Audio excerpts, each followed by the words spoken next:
And now, it's time for another Dice Tower review with Tom Vasel. Hey everybody, Tom Vasel here, and today we're taking a look at a game called Ohanami. Now this is a little card game made by the same designer who designed The Game.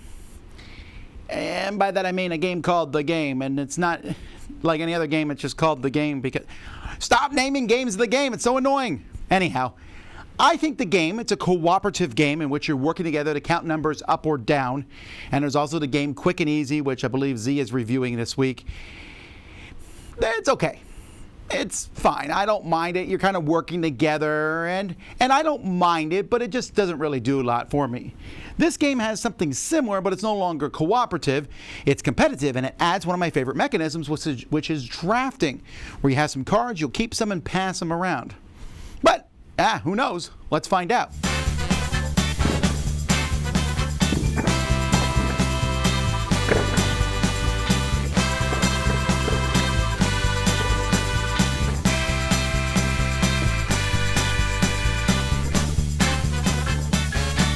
This game is made up of a deck of cards that are numbered from 1 to 120. And they're made up of different types here. So you can see that there are blue cards, there are green cards, there are pink cards, and there are gray cards. But every card is a different number. So there's a pink 5, but there's no blue 5, green 5, or gray 5. That's it. So you're going to take the cards and you're going to shuffle them, and each player is going to be dealt 10 of these cards. 3, 4, 5, 6, 7, 8, 9, 10.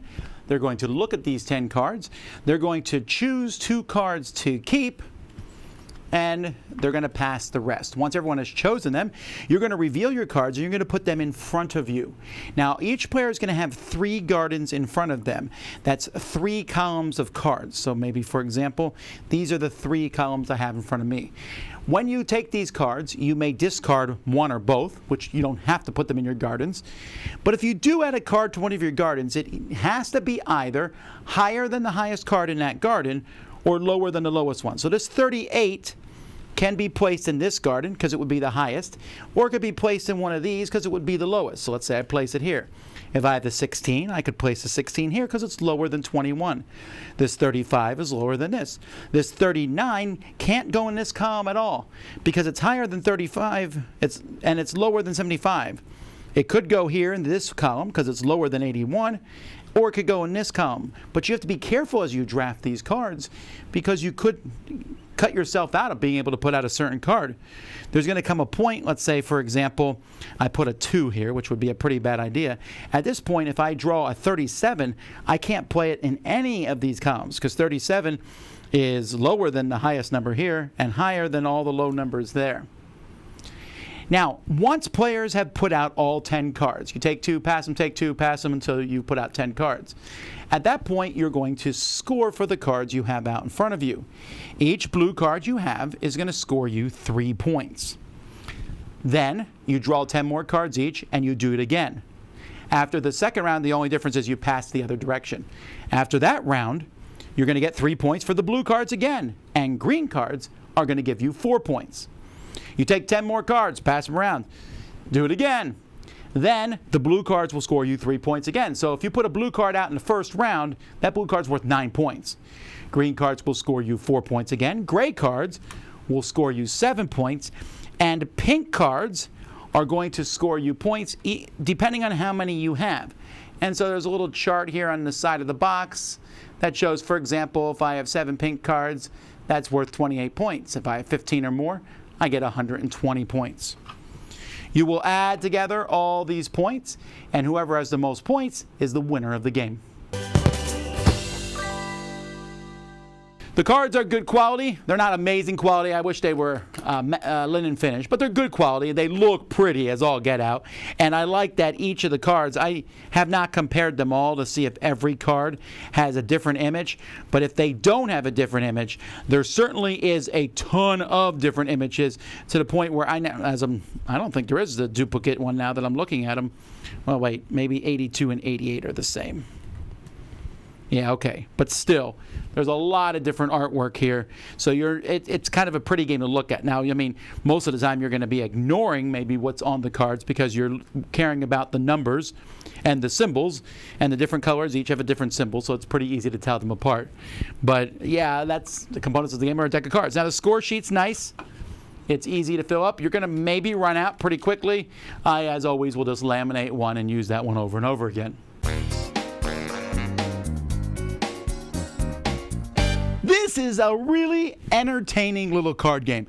I and my family love this game. Now, incidentally, we played this back-to-back with the game.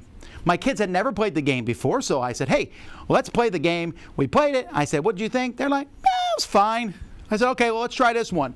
So we played Ohanami, and we were done. I said, what do you think? They said, let's play it again. And I was like, all right, I'm with you. And we played it, and then let's play it again. Bring in your mother. You got to play this game. It's amazing. Now, I really enjoy this game. It is a ton of fun. It is not that complex. There's something about sorting the cards out as you sit there and putting them in order, and you're doing two things, right? So maybe your first game, you sit there and you concentrate on the numbers. I have 20. Oh, I drew the 21. Great. That works perfectly. I just drew the 22. Ha, ha, ha. Now, of course, if you get the 20 and then you put the 22 and then you draw the 21, you're like, meh. But you're just organizing your numbers in stacks. And it's not hard, if you're careful, to never have to discard a card, to always put out all the cards. That's pretty easy to do. But then you add in the colors. Now, blue cards are technically worth the most if you get them out in round 1. They're 9 points. Round 2, they're 6 points. Round 3, only 3 points. Pinks, though, can be worth a lot of points. But if you work on pinks, you may be giving up other things. And because of the differences in numbers, you can have beautiful runs like the 17 is pink and the 19 is pink, but the 18 is another color. So how do you do all that? Then you can watch what everyone else is doing. Why am I waiting for this number when Ruby already has that number? Why should I take it? So now this, I'm making the game sound maybe a little bit more tactical than it is, but it felt satisfying to build these in front of you and to get these numbers, and this back and forth, and there's drafting, and there's a little bit of what we call hate drafting, where you'll take a card because you know someone else is looking for it. One game in particular, my kid said, Dad has a lot of pink cards. Don't pass them anymore. Because, you get 15, you get 120 points. That's a lot of points. And indeed, I did get 120 points in that game because they couldn't stop me from getting them all. But there's a little bit of that hate drafting, but you're mostly just working on your own stuff. I don't know that there's any great strategy. It's just take the 10 cards and go, I think these two numbers work together, and you're building these beautiful columns. It's entertaining. It's a game that I can play over and over again. Now, you might say, Tom, you said you thought the Mind was merely okay, and this game is much better. Why, when they have a lot of similarities? I don't know. It might be the drafting. It might be the fact that I'm working on my own and not trying to form some kind of mind meld with somebody else. I'm just doing my own thing. I think that has something to do with it. And I don't think it's the theme. It's a pretty theme, with the cherry blossom trees, but that's in a lot of games now. There's like 6 games that look this exact same one. But either way, it might be because my family enjoyed it so much and I got a lot of plays in with them. But all that together makes this a card game that I want to play over and over again. There's a lot of these little card games out. There's very few of them that catch my attention.